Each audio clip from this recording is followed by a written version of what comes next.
Miranda Sterling had perfected the art of being invisible in her own home. For 3 years, she had watched her husband Victor build his empire, adding millions to his portfolio while subtracting her from his life, one indifferent glance at a time. Their penthouse apartment overlooking the city was a monument to his success and her loneliness, filled with expensive furniture that no one sat on and art that no one admired. She couldn't pinpoint exactly when Victor had stopped seeing her. Perhaps it was after his tech company went public, or maybe it was gradual, like the way winter creeps in until one day you realize you've forgotten what warmth feels like. Their conversations had dwindled to logistics, dinner with investors, charity galas where she smiled on cue, reminders about his mother's birthday. He would come home late, eat whatever the chef had prepared, and disappear into his home office. She had become a fixture in his life, as noticed and appreciated as the marble countertops. That Thursday morning started like any other. Victor was already dressed in his tailored black suit, scrolling through his phone while his coffee grew cold. Miranda wore her burgundy blazer, the one he'd once said brought out the warmth in her eyes, though she doubted he'd noticed what she wore in months. "I have meetings until 7, he said without looking up. "Don't wait for dinner." "Of course," she replied, her voice barely above a whisper. He didn't hear her. He never did anymore. She followed him down to the garage, a habit from earlier days when they used to kiss goodbye. Now she simply watched him leave, a ghost haunting her own life. As his black Mercedes pulled away, something on the concrete caught her eye. Her phone, face down near where the car had been parked. Miranda picked it up, relieved. She'd been looking for it all morning. But as she turned toward the elevator, Victor's car suddenly reversed back into the garage. He rolled down the window. "You left your phone," he said, but he was looking at his own device, not at her. "I have it," she said, holding it up. "No, this one." He held up an identical phone. It was on the passenger seat. Miranda's heart stopped. She looked at the phone in her hand, then at the one Victor was holding. She had 2 phones. The realization hit her like ice water. Her personal phone and the other one. The one she'd forgotten she'd left in his car last night when he'd given her a rare ride home from her sister's house. "It's mine," she said quickly, reaching for it. But Victor was already looking at the screen. A text notification had lit it up. His eyes scanned the message, and Miranda watched as confusion, then shock, then something darker crossed his face. "Who is Dr. Morrison?" His voice was dangerously quiet. "And why is he texting you about test results?" The world tilted. Miranda felt her knees weaken. "Victor, I can explain. Results are in. We need to discuss your options. This is more serious than we initially thought." He read the text aloud, each word dropping like a stone. "How long?" "6 months," she whispered. He stared at her, and for the first time in over a year, he really looked at her. She saw him notice the weight she'd lost, the shadows under her eyes that makeup couldn't quite hide, the way her blazer hung a bit looser than it should. "6 months," he repeated. "You've been sick for 6 months and you didn't tell me?" "You weren't exactly available for conversation," she said, and was surprised by the edge in her own voice. Victor stepped out of the car, leaving it running. "What is it? What's wrong with you?" Miranda had rehearsed this conversation 100 times in her mind, but never like this. Not in a parking garage, not with him looking at her like she was a stranger who'd just told him something impossible. "Stage 3 ovarian cancer," she said. "I found out 4 months ago. The first 2 months I thought it was stress, exhaustion. By the time I saw a doctor, it had already spread." The phone slipped from Victor's hand and clattered on the concrete. "Cancer," he said, as if testing the word. "You have cancer, and you didn't think I should know? When exactly would I have told you?" The words came out sharper than she intended, but months of silence had built up pressure that was finally finding release. "Between your midnight conference calls and your weekend golf games with investors? Should I have scheduled an appointment with your assistant? Maybe sent you an email? That's not fair." "Fair." Miranda laughed, a sound without humor. "You want to talk about fair? I watched you build your empire while I disappeared. I became the wife who shows up at events and looks good in photographs. You stopped asking about my day. You stopped asking about anything. So when Dr. Morrison told me I was sick, really sick, I realized something. If I died tomorrow, you probably wouldn't notice until you needed someone to accompany you to the Thompson merger celebration. Victor looked like she'd slapped him. That's not true. Isn't it? When was the last time you asked me how I was? Not how was your day in passing, but really asked. When was the last time you looked at me the way you're looking at me right now? He opened his mouth, then closed it. They both knew the answer.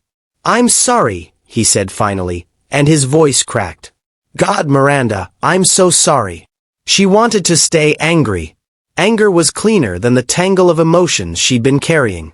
But seeing him standing there, his perfect composure finally shattered, she felt something shift. Dr. Morrison wants me to start aggressive treatment, she said quietly. Chemotherapy, possibly surgery. The survival rate it's not great, but it's not hopeless.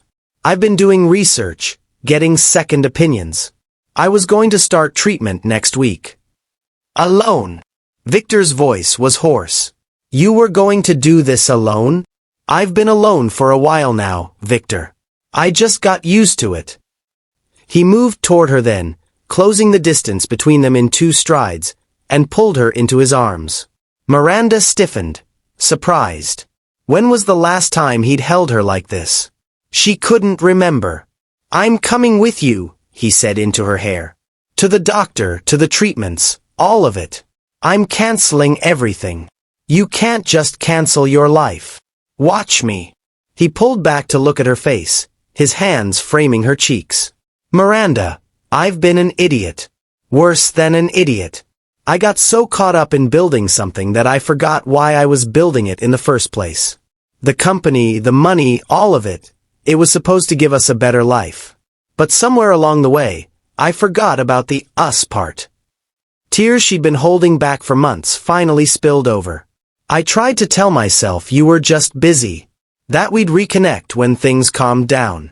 But things never calm down for you. There's always another deal, another opportunity, another meeting. You're right, he said simply. You're absolutely right. And I don't have an excuse good enough to justify what I've done to us. But I'm asking you to let me try to fix this. Let me be here for you now.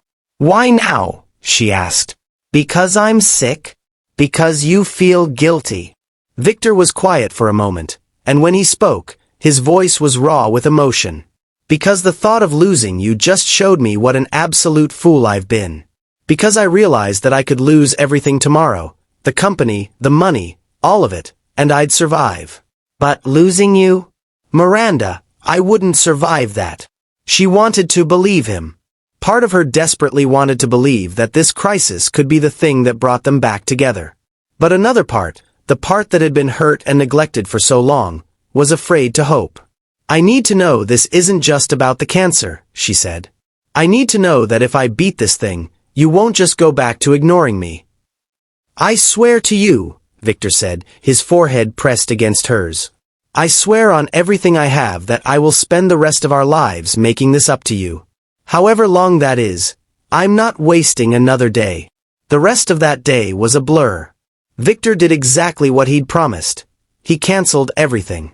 Meetings, conference calls, a flight to Singapore that had been on his calendar for weeks. He called his assistant and told her to clear his schedule for the foreseeable future. Then he sat with Miranda at their kitchen table, and for the first time in years, they talked. She told him about the symptoms she'd ignored, the fear that had paralyzed her when she'd first heard the diagnosis, the nights she'd lain awake wondering if she'd even make it to their 4th anniversary. He listened, really listened, and she watched him process the reality that he'd been so absent he hadn't noticed his wife was fighting for her life. Why didn't you tell anyone else? He asked. Your sister, your friends? Because then it would be real, she admitted. As long as I kept it to myself, I could pretend it was just something I'd deal with eventually. And honestly, I didn't want the pity. I've spent so long being invisible that I didn't want the only reason people saw me to be because I was sick. Victor took her hand, noticing for the first time how fragile it felt. You were never invisible to me. I was just blind. There's a difference. The next day, Victor went with her to meet Dr. Morrison. He asked questions, took notes, researched treatment options late into the night.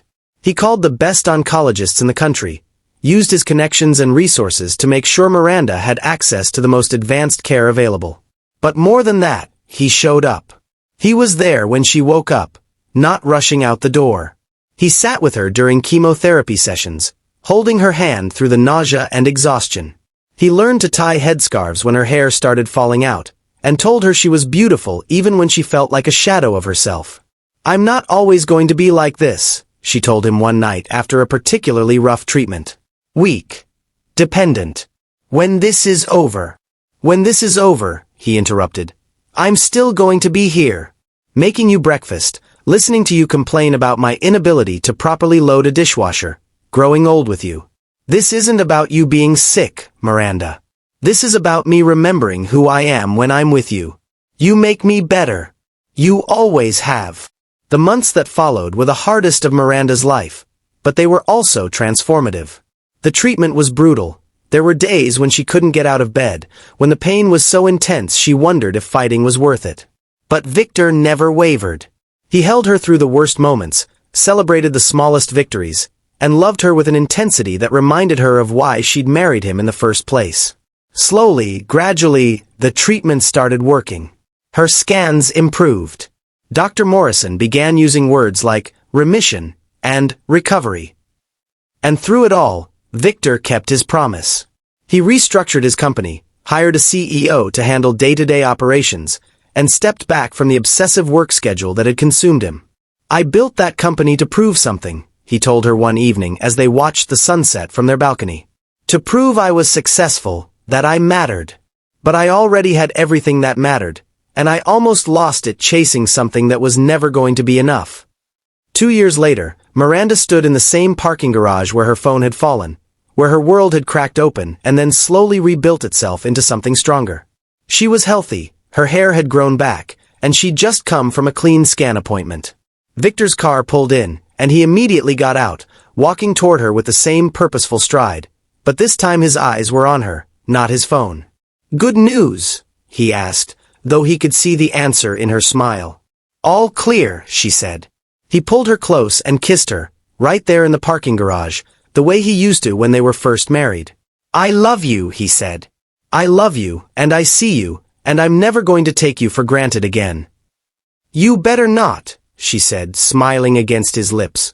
"I didn't fight this hard to stay alive just to go back to being invisible." "Never again," he promised.